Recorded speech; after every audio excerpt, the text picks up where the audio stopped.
Good morning class ninth. ये second video है आपका नेटवर्किंग चैप्टर का।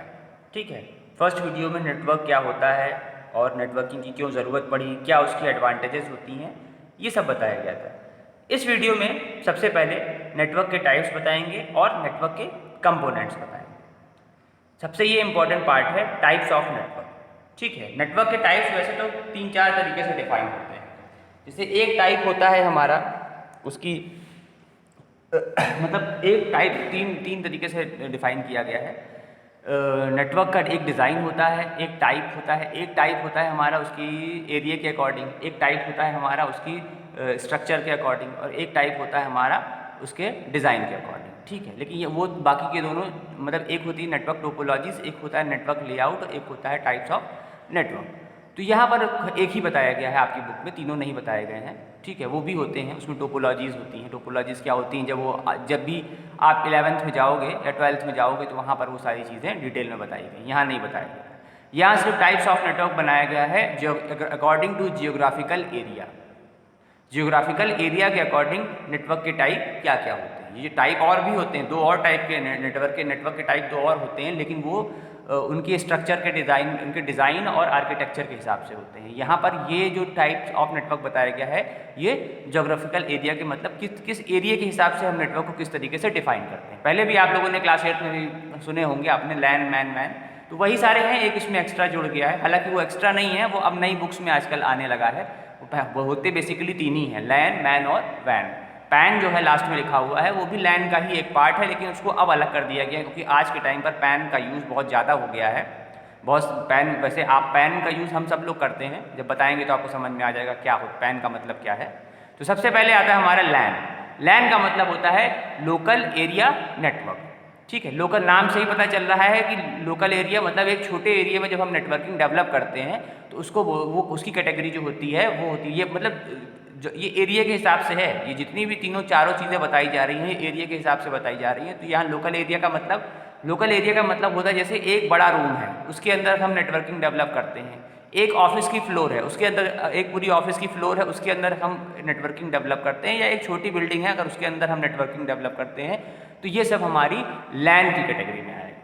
एक कैंपस की, अगर एक स्कूल का कैंपस है उसके अंदर भी नेटवर्किंग है, एक हॉस्पिटल है मान लो उसमें नेटवर्किंग है, उसमें सारे कंप्यूटर जोड़े हैं, तो वो सब कुछ हमारे लोकल एरिया नेटवर्क के उसमें आते हैं, सब कुछ लैन में आएगा। मतलब 10 किलो, ये इसकी एक रेंज होती है कि विदिन 10 किलोमीटर के अंदर भी अगर है तो भी वो उसके लैन की कैटेगरी में आता है। उससे ऊपर जाता है तो कैटेगरीज चेंज होती जाती है। ठीक है, local area network is use when two or more computer and peripheral devices are connected within a small area like a room, office building or a campus, the maximum range of LAN can be 10 kilometre. 10 kilometre इसकी maximum range, 10 kilometre के अंदर भी अगर हम networking कर रहे हैं तो भी वो LAN के अंदर ही आएगी। लेकिन वो एक रूम की नेटवर्किंग भी LAN में आएगी, एक ऑफिस की फ्लोर की नेटवर्किंग भी LAN की कैटेगरी में आएगी, एक पूरी बिल्डिंग की नेटवर्किंग भी LAN की कैटेगरी में आएगी।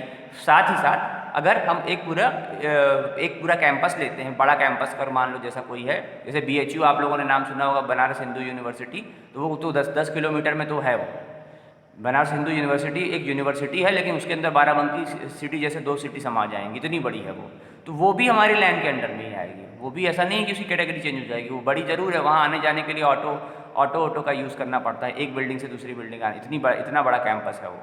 मतलब मुझे लगता है कि यूपी में मुझसे बड़ा कॉलेज, उससे बड़ी यूनिवर्सिटी नहीं, लखनऊ यूनिवर्सिटी है लेकिन बहुत छोटी सी है, बहुत ज़्यादा बड़ी नहीं है वो BHU बहुत ज़्यादा बड़ी है। लखनऊ यूनिवर्सिटी में मैक्सिमम होगी तो आधा किलोमीटर में पूरी यूनिवर्सिटी होगी, मतलब सारे हॉस्टल्स मिला दो, सारी बिल्डिंग्स मिला दो।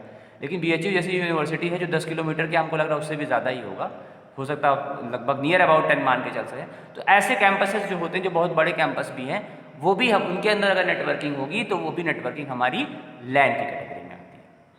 ठीक है, फिर आता है हमारा मैन का होता है मेट्रोपॉलिटन एरिया नेटवर्क। मेट्रोपॉलिटन से मतलब ये नहीं कि सिर्फ मेट्रो सिटीज से इसका, मेट्रोपॉलिटन का मतलब ये है इसका दायरा थोड़ा बड़ा होता है, इसका दायरा आपका एक स्टेट तक हो सकता है। ये 10 किलोमीटर से ज़्यादा, 50 किलोमीटर भी इसकी रेंज हो सकती है और ज़्यादा भी हो सकती है, ऐसा नहीं है। अगर एक नेटवर्किंग है जो पूरी एक सिटी के अंदर है, ठीक है, सिटी के अंदर है, बड़ी सिटी के अंदर है, तो वो हमारी मैन की कैटेगरी आएगी। जैसे पुलिस का वायरलेस नेटवर्क, पुलिस का जो वायरलेस नेटवर्क होता है वो भी हमारी मैन की कैटेगरी। जो पुलिस वाले होते हैं इनके पास, जब अब तो मोबाइल हो गए, लेकिन जब मोबाइल नहीं भी थे तो भी इनके पास एक डिवाइस होती थी जिसको वायरलेस बोलते हैं। तो वो वायरलेस एक नेटवर्क है पूरा, वो अलग है, उसका इंटरनेट से कोई लेना देना नहीं, उसका टेलीफोन लाइन से कोई लेना नहीं, वो अपना एक उनका अलग नेटवर्क है। उस नेटवर्क के थ्रू सारे पुलिस वाले जिनके पास वो डिवाइस होगी सब कनेक्टेड होते हैं। लेकिन उसकी एक डिसएडवांटेज यह क्या है कि अगर उसमें एक आदमी को डांटा जाएगा, मान लो एसपी साहब ने किसी एक इंस्पेक्टर को डांटा, तो जितने लोगों के हाथ में वो वायरलेस डिवाइस होगी सारे लोग उसको सुनाई देगा कि हाँ फला आदमी डांटा गया है, फला पुलिस वाला डांटा गया। तो ये चीज़ ये थोड़ा अलग तरह का है वो, ठीक है। वो सालों से चला आ रहा है, कोई नई चीज़ नहीं है। जिनके गार्जियन पुलिस में होंगे उन्होंने देखा होगा, वायरलेस डिवाइस होती है, वो मोबाइल की तरह होता है, थोड़ा बड़े साइज़ का होता है। तो ये वायरलेस जो होता है, वायरलेस का जो नेटवर्क होता है पुलिस का, वो एक सिटी के अंदर का होता है, चाहे वो लखनऊ हो चाहे वो बाराबंकी हो, तो वो हमारा मैन की कैटेगरी में आता है। दूसरी चीज़, केबल वाले के यहाँ से अगर हम लोग केबल टीवी कनेक्शन लेते हैं तो केबल टीवी का जो कनेक्शन है वो भी केबल टीवी का जो नेटवर्क होता है, हर एरिया का अपना केबल टीवी का नेटवर्क होता है। भाई जो मेरे एरिया में केबल कनेक्शन प्रोवाइड करा रहा है, जरूरी नहीं कि इंदिरा नगर में वही प्रोवाइड करा रहा है, सॉरी गोमती नगर में वही प्रोवाइड करा रहा है। जो गोमती नगर में प्रोवाइड करा रहा है, जरूरी नहीं कि आशियाना में वही प्रोवाइड करा रहा हो, सब अलग अलग होते हैं। तो एक बड़े एरिया में जो कोई केबल टीवी कनेक्शन जो होता है वो भी हमारा मैन की कैटेगरी में आता है, क्योंकि केबल टीवी का भी अपना एक नेटवर्क है, ठीक है। तो केबल वाले के थ्रू हम लोग केबल टीवी चलवा रहे हैं, तो वो भी हमारी मैन की कैटेगरी में आता है। एक स्टेट के अंदर का जो भी नेटवर्क होता है वो भी, अगर कोई ऐसा नेटवर्क है जो एक पूरे स्टेट के अंदर डेवलप है, तो स्टेट वाला नेटवर्क भी हमारा मैन की कैटेगरी में आएगा। वो नेटवर्किंग और सिर्फ जैसे उत्तर प्रदेश ट्रांसपोर्ट कॉर्पोरेशन, उनकी अपनी नेटवर्किंग जो भी होगी, तो वो यूपी के अंदर अंदर जितने भी उनके ज़िले आते हैं, जितने भी उनके रोडवेज बस स्टेशन आते हैं, वो सारे उसमें कवर होंगे। सारे कवर नहीं हो जाएंगे, दूसरे स्टेट का उसमें नहीं कवर होगा, तो वो सब हमारा मैन की कैटेगरी में आता है। अब रेलवे स्टेशन इसमें मैन की कैटेगरी में नहीं आएगा, रेलवे स्टेशन वैन की कैटेगरी में, क्योंकि रेलवे जो है, इंडियन रेलवे जो है, वो इंडिया के सारे रेलवे स्टेशन एक दूसरे से कनेक्टेड है। अब वो इंटरनेट से नहीं कनेक्टेड, उनका खुद का अपना नेटवर्क है। इंडिया में इंटरनेट 1995 में आया था, मैंने पहले भी आप लोगों को कई बार बताया। 15 अगस्त 1995 में इंडिया में इंटरनेट लॉन्च हुआ था। लेकिन रेलवे की जो नेटवर्किंग वाला सिस्टम है वो 1991 से चला आ रहा है, आज उससे भी 5 साल पहले से चला आ रहा है, क्योंकि उनकी नेटवर्किंग इंटरनेट से नहीं है, उनका अपना खुद का अलग कनेक्शन है। तो वो कनेक्शन जो है ऑल ओवर इंडिया जितने रेलवे स्टेशन है सारे एक दूसरे से कनेक्टेड है। जो भी आज सिस्टम आप लोग देख रहे हो ये बहुत पुराना है, बहुत पुराना नहीं है, मतलब बहुत ऐसा नहीं कि 50 सालों से चला आ रहा है, ये 1991 से चला आ रहा है। उससे पहले अगर ट्रेन टिकट लेना होता था तो बड़ी दिक्कतें आती थी। अगर आपको दिल्ली से मुंबई जाना है तो पहले आप बाराबंकी से दिल्ली जाओ, फिर दिल्ली से मुंबई का टिकट लो, तब पहुंच पाते थे। आज ऐसा नहीं है, आप दिल्ली से मुंबई का टिकट बाराबंकी में बैठे बैठे भी करा सकते हो, इंटरनेट से बैठे बैठे भी करा सकते हो। वैसे भी अगर इंटरनेट नहीं भी होता तो भी बाराबंकी रेलवे स्टेशन के थ्रू आप करा सकते हो। रेलवे स्टेशन पे जो सिस्टम जुड़े होते हैं एक दूसरे से, जो सारे के सारे सिस्टम इंडिया में जितने भी रेलवे काउंटर होंगे सब एक दूसरे से जुड़े होते हैं, तो वो एक अलग नेटवर्क होता है, उनकी अपनी खुद की एक नेटवर्किंग है। तो रेलवे का जो नेटवर्क है वो हमारा वैन की कैटेगरी में। ये ऐसा नेटवर्क जो एक कंट्री को कवर करता है या कई सारी कंट्रीज को कवर करता है, वो आता है वाइड एरिया नेटवर्क, वैन। वाइड एरिया नाम से पता चल रहा है जो सबसे बड़ा, और सबसे बड़ा वाइड एरिया नेटवर्क का जो सबसे मेन एग्जांपल है वो है इंटरनेट। इंटरनेट एक ऐसा नेटवर्क है, उससे बड़ा नेटवर्क अभी तक फॉर्म नहीं हुआ है, तो वो हमारा वाइड एरिया नेटवर्क की कैटेगरी में आता है। इंडियन रेलवे का सिस्टम भी वाइड एरिया कैटेगरी में, जो एक कंट्री को कनेक्ट कर रहा है, पूरी कंट्री के सारे सिटीज़ को कनेक्ट कर रहा है, वो भी वैन की कैटेगरी में आएगा। और एक ऐसा नेटवर्क जो ऑल ओवर कंट्रीज़ को जोड़ रहा है, वो भी वैन की कैटेगरी में आएगा, ठीक है। तो वाइड एरिया नेटवर्क का मतलब वही है। सबसे इसका मेन एग्जाम्पल जो है वो है इंटरनेट। इंटरनेट एक तरह का वाइड एरिया नेटवर्क है, उससे बड़ा नेटवर्क अभी तक डेवलप नहीं हुआ। जब एलियंस की खोज हो जाएगी तो हो सकता है अर्थ और दूसरे प्लैनेट के बीच में कोई कम्युनिकेशन डेवलप हो, तो कोई नया नेटवर्क क्रिएट हो इन फ्यूचर। फिलहाल अभी तक ऐसा कोई नेटवर्क नहीं डेवलप हुआ है, इंटरनेट से बड़ा कोई नेटवर्क नहीं डेवलप हुआ है। तो वो इंटरनेट जो है वो हमारा वैन का एक एग्जाम्पल है, वाइड एरिया नेटवर्क, जिसमें ऑल ओवर वर्ल्ड सारे कंप्यूटर एक दूसरे से जुड़े हुए होते हैं। भले ही हम उनसे कम्युनिकेट ना करें, क्योंकि हमारा उनसे कोई लेना देना नहीं हमें, लेकिन हम उसके थ्रू किसी से भी कम्युनिकेट कर सकते हैं, जिससे भी कम्युनिकेट करना चाहें। लास्ट में आता है आपका पैन। पैन का मतलब होता है पर्सनल एरिया नेटवर्क, ठीक है। नाम से ही पता चल रहा है पर्सनल एरिया नेटवर्क मतलब जो एक पर्सनली क्रिएट होता है। पैन जो है वो आजकल हम लोग बहुत यूज़ करते हैं, सभी लोग यूज़ करते हैं। भाई जब भी आप लोग मान लीजिए आपकी पापा का मोबाइल है, उससे आप लोग पढ़ाई कर रहे हो, उसमें डेटा ख़त्म हो गया, तो आपने मम्मी का मोबाइल उठाया और उसको भी एंड्रॉयड मोबाइल है और आपने उससे डेटा लेकर अपना पापा वाला मोबाइल चलाना शुरू किया, तो वही एक पर्सनल एरिया नेटवर्क है। जब हम हॉटस्पॉट का यूज़ करते हैं और वाईफाई का यूज़ करके दो मोबाइल या दो से ज़्यादा मोबाइल को कनेक्ट करने की कोशिश करते हैं, तो ये जो नेटवर्क फॉर्म होता है इसी को बोलते हैं पर्सनल एरिया नेटवर्क। ठीक है, वो ये कंप्यूटर में भी कर सकते हैं, ऐसा नहीं है। अगर हम लैपटॉप, मान लीजिए कोई लैपटॉप है, कोई लैपटॉप पे नेट नहीं चलता है, अब हमने अपने मोबाइल के नेट का यूज़ करके लैपटॉप का नेट चला दिया। ठीक है, मोबाइल का हॉटस्पॉट ऑन कर दिया और लैपटॉप का वाईफाई ऑन कर दिया, दोनों कनेक्ट हो गए, चलने लगा।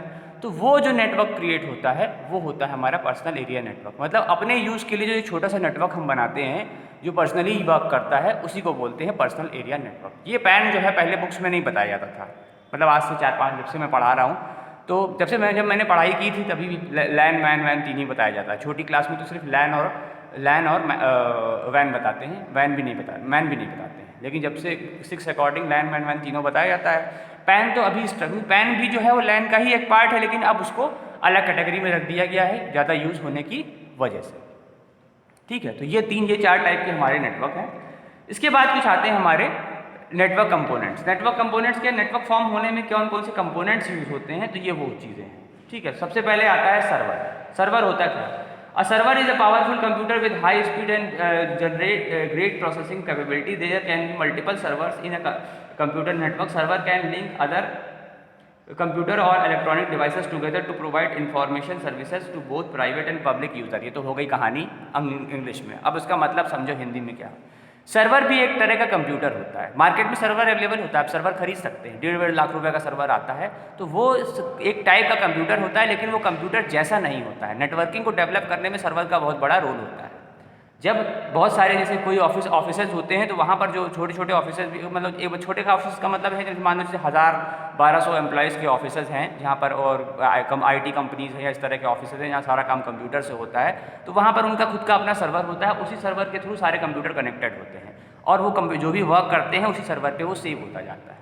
ठीक है, और जैसे जो हॉस्पिटल्स भी होते हैं, छोटे छोटे कैसे बड़े बड़े हॉस्पिटल्स भी हैं, जैसे मेयो जैसा हॉस्पिटल है बाराबंकी में, या PGI जैसे हॉस्पिटल, इनके अपने खुद के सर्वर हैं, इनके अपने खुद के सर्वर रूम्स होते हैं और वो सारा डेटा उनका उसी में स्टोर होता रहता है। बाकी वो किसी भी कंप्यूटर से उसको एक्सेस कर सकते हैं। मतलब वो है एक कंप्यूटर ही, लेकिन कंप्यूटर जैसा नहीं होता है, वो एक अलग तरीके की डिवाइस है, आप लोगों ने नहीं देखी है।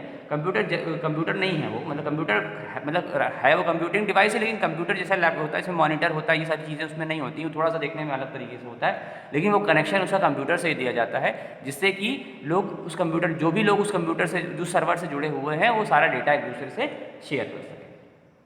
क्लाइंट क्या होता है? क्लाइंट का मतलब वो है जो सर्वर से जुड़े हुए जितने भी मोबाइल या कंप्यूटर हैं। जो एक कोई सर्वर है मान लो किसी बिल्डिंग में, उससे अगर हम मोबाइल या कंप्यूटर्स को जोड़ते हैं, वर्क करते हैं, तो वो सारे मोबाइल या कंप्यूटर जो होंगे वो होंगे क्लाइंट उस सर्वर के लिए। अगर किसी एक मेन कंप्यूटर से भी हम कई सारे कंप्यूटर जोड़ दें, मान लो अगर जोड़ देते हैं, तो वो मेन कंप्यूटर हमारा सर्वर हो जाएगा और बाकी सारे कंप्यूटर जो हो जाएंगे वो क्लाइंट। जैसे हम लोग मोबाइल डिवाइस यूज़ करते हैं, तो मोबाइल हमारा सर्वर जो कंपनी है वो उसके सर्वर, वो सर्वर हमारा सर्वर है और हम सब लोग क्लाइंट हैं, क्योंकि अगर वो सर्वर डाउन हो जाए तो हमारे मोबाइल काम नहीं कराएंगे। जैसे जियो का अगर हम लोग यूज़ करते हैं, जियो का सर्वर किसी वजह से डाउन हो जाए तो क्या होगा, जियो के जितने भी नंबर होंगे उस एरिया के काम ही नहीं करेंगे। तो जो यूज़र हैं वो क्लाइंट्स हैं, जो डिवाइसेस हैं जिनके थ्रू वो सर्वर को एक्सेस किया जा रहा है, वो सारे क्लाइंट्स की कैटेगरी में आते हैं। नेक्स्ट आता है आपका network interface card. Network interface card एक चिप होती है जो कि नॉर्मली कंप्यूटर्स में लगी होती है, जो लैब वाले कंप्यूटर्स हैं इन सब में भी लगी होती है। अगर नेटवर्क इंटरफेस कार्ड ना लगा हो तो हम लोग इंटरनेट कनेक्शन भी किसी कंप्यूटर को नहीं दे सकते। ठीक है, वो सारे कंप्यूटर में नॉर्मली होती ही है। तो वो एक तरह की चिप है जो मतलब उसमें लगी रहती है, मतलब जितने भी CPU के अंदर, और लैपटॉप में भी तो होती ही है। अगर वो चिप ना लगाई जाए तो हम लोग नेटवर्किंग, अगर मतलब हमने इंटरनेट कनेक्शन ले भी लिया है तो भी वो इंटरनेट कनेक्शन काम नहीं करता। ठीक है, तो ये नेटवर्क इंटरफेस कार्ड एक तरह की चिप होती है जो हमें नेटवर्क प्रोवाइड कराती है। हार्डवेयर कंपोनेंट है ये। A small piece of hardware component which facilitate the communication between different computer over, और डिफरेंट कंप्यूटर को भी हम ऐड कर सकते हैं। आप लोगों को शायद पता नहीं है, लेकिन लैन वायर जो होता है, जिसे आप लोग, जो वायर आप लोगों ने देखा होगा लैब में लगे हुए हैं कंप्यूटर्स के अंदर, जिनमें इंटरनेट चलता है, उसको लैन वायर बोलते हैं। उन लैन वायर से अगर हम इंटरनेट ना जोड़कर दो कंप्यूटर को भी जोड़ लें तो दोनों कंप्यूटर का डेटा हम बिना पेन ड्राइव का यूज़ किए ट्रांसफ़र कर सकते हैं। एक लैन वायर हम एक कंप्यूटर में लगाए, दूसरा लैन वायर दूसरे में, दोनों कंप्यूटर के बीच कनेक्शन बिल्डअप हो जाएगा। हम एक कंप्यूटर की हार्ड डिस्क को दूसरे कंप्यूटर की हार्ड डिस्क से शेयर कर सकते हैं और डेटा को कॉपी कर सकते हैं। फिर आता है आपका mode of connection. Computer network can be classified on the basis of both hardware and software technology which is used to interconnection the individual device in a network such as optical fibre, ethernet और wireless. Mode of connection का मतलब यह है कि किस mode से उसको connect किया गया है, वायरलेस नेटवर्क है कि वायर्ड नेटवर्क है। लैब के जो कंप्यूटर हैं उनमें जो इंटरनेट चलता है वो वायर्ड कनेक्शन है, और अगर हम लोग अगर हम किसी मोबाइल से डेटा लेते हैं तो वो वायरलेस कनेक्शन होता है। अगर कहीं वाईफाई लगा है तो वो वायरलेस कनेक्शन है। मोड ऑफ कनेक्शन का मतलब किस तरह से वो कनेक्शन बनाया गया है, वायर के थ्रू, वायर्ड बनाया गया है वायर का यूज़ करते हुए, या फिर वायरलेस बनाया गया है वायरलेस टेक्नोलॉजी का यूज़ करते हुए। ठीक है, तो वो मोड ऑफ कनेक्शन का मतलब वायर्ड कनेक्शन और वायरलेस कनेक्शन से होता है। मोडेम क्या होती है? मोडेम एक तरह की डिवाइस, इसको बोलते हैं मॉड्यूलेशन डिमॉड्यूलेशन या मॉड्यूलेटर डिमॉड्यूलेटर, दोनों होता है। किसी बुक में लिखा होता है मॉड्यूलेशन डिमॉड्यूलेशन, किसी बुक में लिखा होता है मॉड्यूलेटर डिमॉड्यूलेटर। ये एक तरह की डिवाइस है जो एनालॉग सिग्नल को डिजिटल सिग्नल में कन्वर्ट करती है और डिजिटल सिग्नल को एनालॉग सिग्नल से कनेक्ट करती है। जब हम लोग इंटरनेट कनेक्शन लेते हैं तो उसके साथ हमको मॉडेम मिलता है। वो मॉडेम वायर्ड भी हो सकता है और वायरलेस भी होता है। वायरलेस मॉडेम भी आते हैं, वायरलेस मॉडेम भी होते हैं, जैसे स्कूल में वायरलेस मॉडेम भी लगा हुआ है, वायर्ड भी लगा हुआ है। जो लैब के कंप्यूटर हैं वो वायर्ड मॉडेम से जुड़े हुए हैं, और भी कई सारे कंप्यूटर हैं जहाँ वायरलेस से भी काम चलता है। ठीक है, दो कनेक्शन है यहाँ पे। तो वायरलेस कनेक्शन में वायरलेस में क्या होगा कि भाई वो आपके में वाईफाई होना चाहिए आपके मोबाइल में या कंप्यूटर में, तभी आप उस वायरलेस कनेक्शन से जुड़ जाओगे। वायर्ड वाले में वाईफाई की ज़रूरत नहीं है, बस वो अपने आप वायर के थ्रू वैसे ही जुड़ जाते हैं। तो मॉडेम का काम होता है, जो सिग्नल होते हैं, जो सिग्नल आते हैं हमारे पास इंटरनेट के, वो एनालॉग सिग्नल होते हैं। तो ये एनालॉग सिग्नल को डिजिटल सिग्नल में कन्वर्ट कर देता है और डिजिटल सिग्नल को एनालॉग सिग्नल में कन्वर्ट कर देता है। तो बिना मॉडेम जो भी इंटरनेट कनेक्शन अगर कोई घर में भी लेता है तो उसमें अगर वो इंटरनेट कनेक्शन का मान लो जो छोटा सा एंटीना होता है छत पे लगा होता है, तो वो घर के अंदर एक मॉडेम से जुड़ा होगा कि वो जो सिग्नल हैं, वो एयर में जो सिग्नल हैं वो हैं एनालॉग सिग्नल, और जब वो आपके पास आते हैं तो वो कन्वर्ट हो जाते हैं डिजिटल सिग्नल में। तो ये मॉडेम का काम यही होता है। फिर एक आती है डिवाइस हब। देखो, हब और स्विच दो डिवाइस है। स्विच भी एक डिवाइस होती है। हब और स्विच दोनों एक ही तरह, दोनों की वर्किंग एक जैसी होती है। जब हमको एक कनेक्शन को कई सारे लोगों में डिस्ट्रीब्यूट करना होता है, जैसे जो साइबर कैफ़े वाले, मान लो कोई साइबर कैफ़े जहाँ 50 कंप्यूटर रखे हुए हैं, वहाँ पर हब लगाना पड़ेगा। क्यों? क्योंकि वहाँ पर कई सारे उसको डिवाइड करना पड़ेगा। ठीक है, जैसे आपको जैसे बताएं एग्जाम्पल, जैसे लैब में एक ब्लैक कलर का बॉक्स रखा हुआ है, उसमें कई सारे पोर्ट बने हुए हैं, वो हब है। और उसी तरह का एक छोटा और बॉक्स है जो कि जहाँ मैं काम करता हूँ, प्रिंसिपल मैम के सामने वाला जो रूम है, उस रूम में रखा हुआ वो स्विच है। हब और स्विच दोनों देखने में एक जैसे होते हैं। हब थोड़ा बड़ा, उसी का बड़ा फॉर्म होता है, और स्विच उसी का छोटा फॉर्म होता है। जैसे इंटरनेट कनेक्शन तो यहाँ पर एक है, लेकिन उसी एक मतलब दो है। एक जो अगर हम वायर्ड वाले कनेक्शन की बात करें तो एक ही कनेक्शन है। तो उस एक कनेक्शन को उसी एक कनेक्शन से मेरे जो ऑफिशियल कंप्यूटर है वो भी जुड़ा हुआ है, लैब के जो कंप्यूटर है वो भी जुड़े हुए हैं, रवि सर का कंप्यूटर है वो भी जुड़ा हुआ है। तो इसको डिस्ट्रीब्यूट करने के लिए स्विच का यूज़ किया गया है। और लैब में भी एक वायर आया हुआ है जिसके थ्रू लैब के कुछ कंप्यूटर एडेड हैं, वहाँ पर वो हब लगाया गया है। हब इसलिए लगा दिया गया है कि कल को मान लो सारे कंप्यूटर को जोड़ना पड़ गया तो उस हब के थ्रू सारे कंप्यूटर जुड़ जाएंगे। और जब आप लोग कॉलेज आओगे तो आपको देखने को मिलेगा कि सारे कंप्यूटर अब जुड़े हुए हैं, सारे कंप्यूटर उसी हब के थ्रू इंटरनेट से जुड़े हुए हैं। मतलब अब सब में एक्सेस हो सकती है इंटरनेट की। सब में पहले 2 ही 3 कंप्यूटर में था, अब वो सारे कंप्यूटर में उसकी एक्सेस है, तो सारे कंप्यूटर के सारे जुड़े हुए हैं। तो हब उसी का बड़ा फॉर्म होता है। तो ये मतलब डिवाइस होती है जो नेटवर्क को डिस्ट्रीब्यूट करने के काम आती है। जितने भी टाइप के हमारे नेटवर्क होते हैं, जो भी मतलब इंटरनेट कनेक्शन है, हमने भाई एक कंप्यूटर के लिए एक कनेक्शन थोड़ी ना लेंगे हम, अलग अलग उसके लिए अलग अलग, जैसे अलग अलग कंप्यूटर है तो अलग अलग नहीं यूँ लेंगे। गलत वर्ड मैं बोल गया कि अलग अलग कंप्यूटर के लिए अलग अलग कनेक्शन नहीं लेंगे। कनेक्शन एक ही लिया जाता है जिसके थ्रू सारे के सारे कंप्यूटर जोड़ दिए जाते हैं। इसके आगे की कहानी नेक्स्ट वीडियो में बताएंगे। और भी कुछ डिवाइसेस हैं, उनमें कुछ डिफरेंस भी होता है, तो उसको आप आगे की वीडियो में बताएंगे। और 2 और वीडियो मान लो बनेंगे तो उसमें ये पूरा 2 से 3 वीडियो, क्योंकि उसमें थोड़ा चीज़ें हैं, तो 2-3-4 वीडियो बन सकते हैं और भी, तो उसमें ये चैप्टर आपका कंप्लीट हो जाएगा। बाकी नोट्स आप लोग प्रिपेयर करते रहें। जैसे स्कूल खुलेगा सबसे पहले आपके नोट्स चेक होंगे, बार बार ये वो कहा जा रहा है, तो इस बात को सीरियसली लें। और जिन्होंने अभी तक फॉर्म नहीं सबमिट किया, सबमिट कर दो, नहीं तो 2000 फाइन के साथ जब जमा होगा तो ज़्यादा अच्छा लगेगा आप लोगों को। अभी आप लोगों को प्यार से समझाया जा रहा है, आप लोग को समझ में नहीं आ रहा है।